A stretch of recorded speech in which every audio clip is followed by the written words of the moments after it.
सभी दर्शकों का एक बार फिर से एग्रो दर्पण पर बहुत बहुत स्वागत है। साथियों, आज के इस वीडियो में आप एक ऐसे पौधे के बारे में जानने जा रहे हैं जो केवल मरुस्थलीय इलाके में पाया जाता है। क्योंकि ये बलुई मिट्टी के क्षेत्र में होने के कारण जहाँ पर भी मरुस्थल या रेत है बलुई, वहाँ पर ये पौधा पाया जाता है और ये भारत के राजस्थान के थार रेगिस्तान में आसानी से मिल जाता है और इसके अलावा पाकिस्तान में भी ये पाया जाता है। इसके अलावा कुछ अफ्रीकी देशों जैसे लीबिया, अल्जीरिया, मिस्र, वहाँ पर भी ये पौधा मिल जाता है। तो ये पौधा है खींप, जो आप देख सकते हैं बिना पत्तियों का पौधा है और बहुवर्षीय झाड़ीनुमा पौधा है। एक बार ये उग जाता है तो कई वर्षों तक ये जिंदा रहता है।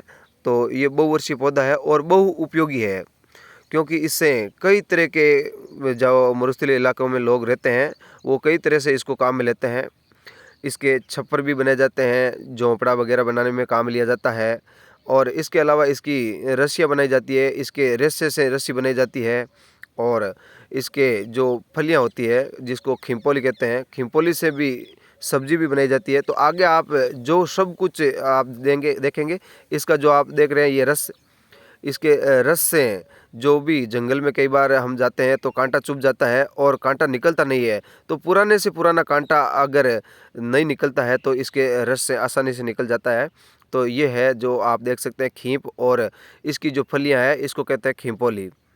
ये खिम्पोली, और इसका रस आप देख सकते हैं पानी की तरह होता था, लेकिन जो खिम्पोली से रस निकलता है वो दूध की तरह होता है, सफ़ेद।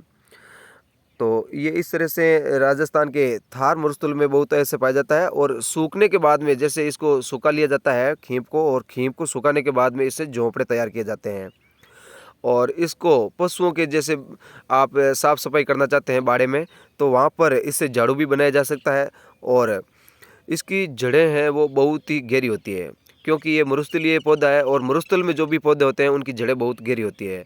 तो जड़ें बहुत गहरी होती है, 10 से 12 मीटर तक इसकी जड़ें होती है और इससे मरुस्थलीय इलाके के लोग हैं वो तरह तरह से काम लेते हैं। तो इसकी रस्सियाँ भी बनाई जाती है, जैसे ये आप देख सकते हैं इनकी जो टहनियाँ हैं छोटी छोटी, इनको तोड़ करके और रस्सी भी बनाई जाती है।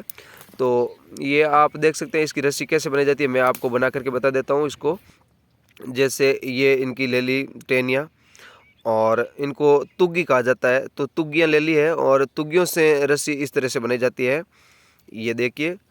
तो इनके अलावा जो इन पर छाल आती है या रेशा होता है, उससे छाल से भी रस्सी बनाई जाती है जो इससे भी ज़्यादा मजबूत होती है। ये रस्सी इस तरह से बना ली जाती है। तो इसको बनाने के लिए कोई ख़ास परिश्रम की आवश्यकता रहती नहीं है। तो इसको जैसे ही तोड़ा और इससे रस्सी बना ली और किसी भी काम में इसको लिया जा सकता है। जो छप्पर बनाते हैं वो भी इसको काम में लेते हैं और इसको सुखाते हैं, सुखाने के बाद में फिर इसके भिगोते हैं। और जो मैं यहाँ पर आप रस्सी देख रहे हैं बना रहा हूँ, तो इसको नोड़िया कहा जाता है, नोड़िया। तो ये नोड़िया है जो आप देख रहे हैं और इसको इसी तरह से बनाया जाता है। ये इस तरह बनाने के बाद में इसको सुखा लिया जाता है और गोल गोल लपेट करके और सुखा लिया जाता है। और उसके बाद में उसको भिगो करके फिर से जो छप्पर बनाते हैं या जो भी किसी भी तरह से काम लेते हैं तो वापस काम में इसको भिगो कर लिया जाता है और ये 1 साल तक आसानी से चल जाता है। तो इस तरह से जो ये पौधा है बहु उपयोगी पौधा है। इसको पशु कम खाते हैं, केवल ऊँट ही इसको जब कच्ची ऊपर ये टहनियाँ रहती है उसको खाता है। और जो ये आप खिम्पोली देख सकते हैं, खिम्पोली की सब्ज़ी बनाई जाती है। कच्ची खिम्पोली रहती है तब इसकी सब्ज़ी अच्छी बनाई जाती है, पकने के बाद में इसकी सब्ज़ी नहीं बनाई जाती है। और ये आप देख सकते हैं ये जो खिम्पोलियाँ हैं अब पक चुकी है।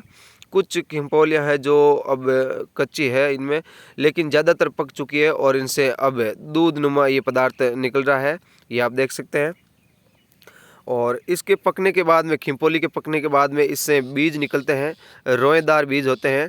तो रोएदार बीज होने के कारण और बहुत ही हल्के होने के कारण हवा से एक स्थान से उड़ करके दूसरे स्थान पर चले जाते हैं और इस खींप के प्रसार में बहुत ही अच्छी तरह से भूमिका निभाते हैं।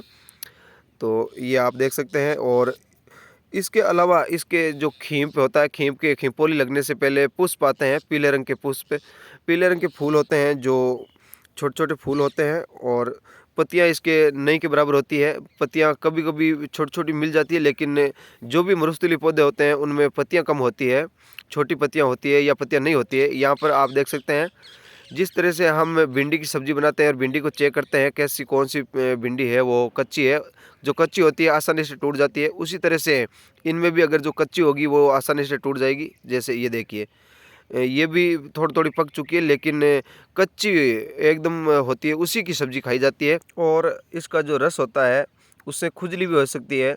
जो आप रस देख रहे हैं, जो चाहे फली का रस हो चाहे इसकी टहनियों का रस हो, इससे शरीर पर खुजली हो जाती है अगर आप लगा लेते हैं तो। और जो कांटा चुभने का स्थान है उस पर लगाते हैं तो खुजली नहीं होती है। तो आप अगर आपके जो कांटा है वो नहीं निकल रहा है तो आप उसकी जगह ये रस लगा कर सकते हैं, और इसका रस लगाने से कांटा निकल जाता है, पुराने से भी पुराना कांटा आसानी से निकल जाता है। अब जैसे हम देखते हैं इसको अन्य पशु क्यों नहीं खाते हैं, तो इसका स्वाद है वो कड़वा होता है। कड़वा होने के कारण इनको केवल ऊँट के अलावा अन्य पशु खाना पसंद नहीं करते हैं। ऊँट भी खाता है तो जो इसकी कच्ची टहनियाँ होती है उसी को खाता है। और ये खिंपोलियाँ है जो पकने के बाद में इनमें से ही जो रोएदार बीज निकलते हैं और हवा से उड़ते रहते हैं, और हवा से उड़ते समय ऐसे लगते हैं जैसे कि हवा में गुब्बारे उड़ रहे हो, क्योंकि छोटे छोटे ये बीज उड़ते रहते हैं पूरे रेगिस्तान में इसी तरह से। और जब मार्च का महीना होता है तो उसी दौरान ये फलियां लगती है, और अप्रैल में इसके बीज बन जाते हैं। फरवरी में अंत में ये लगना स्टार्ट होती है, उस समय ये कच्ची होती है, और कच्ची होने पर ही इसकी सब्ज़ी बनाई जाती है। सब्ज़ी इसकी बड़ी स्वादिष्ट बनती है। तो साथियों, वीडियो पसंद आया तो लाइक अवश्य कीजिए और चैनल को सब्सक्राइब कीजिए। धन्यवाद।